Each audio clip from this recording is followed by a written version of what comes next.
First, we don't want to see a nuclear accident. Second, we don't want to see more nuclear weapon states in the world.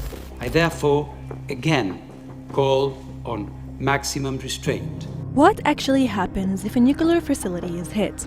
Does it trigger a disaster or something more contained? The answer is complicated. First, this is important to understand. Nuclear facilities are built with layers of safety, backup power, automatic shutdown systems, and protective structures designed to prevent catastrophe.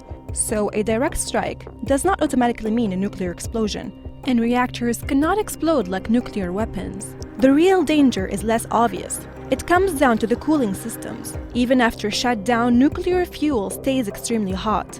If cooling fails, temperatures rise quickly, fuel can overheat, hydrogen can build up, and in worst cases, explosions can release radioactive material.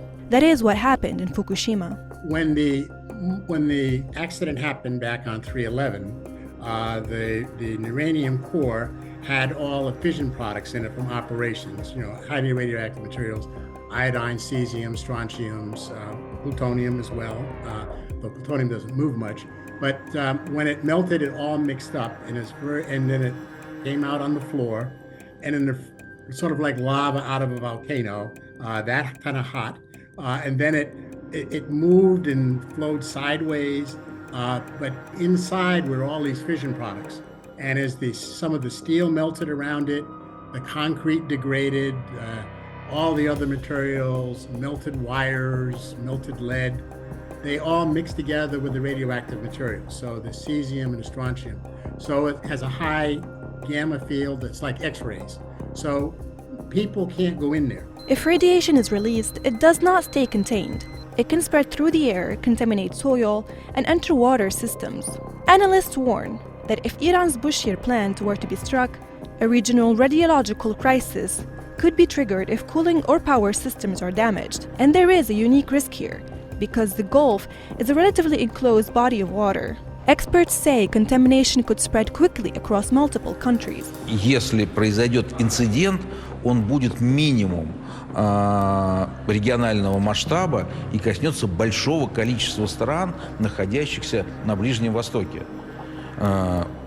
Вот никому из участников конфликта не избежать воздействия радиации, если произойдет серьезная авария на Бушере. Many Gulf states rely heavily on desalination plants for drinking water. If seawater is contaminated, millions could lose access to safe water, turning an environmental crisis into a humanitarian one. It is also important to note, not all nuclear sites carry the same risk. Large power plants are far more dangerous than smaller or inactive facilities, and some of Iran's key sites are built deep underground, built to withstand airstrikes. So an attack might not destroy them, only delay them.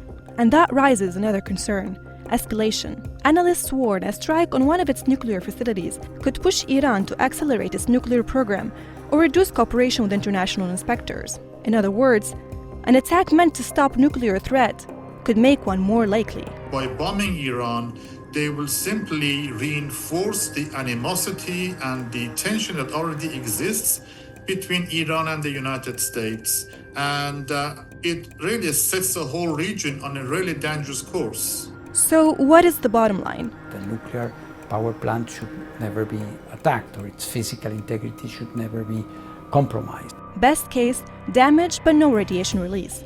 Worst case, cooling systems fail, leading to widespread contamination across the region. And everything depends on one thing: whether those safety systems can withstand being attacked. Because with nuclear infrastructure, the biggest danger is not always the strike itself, but what happens after.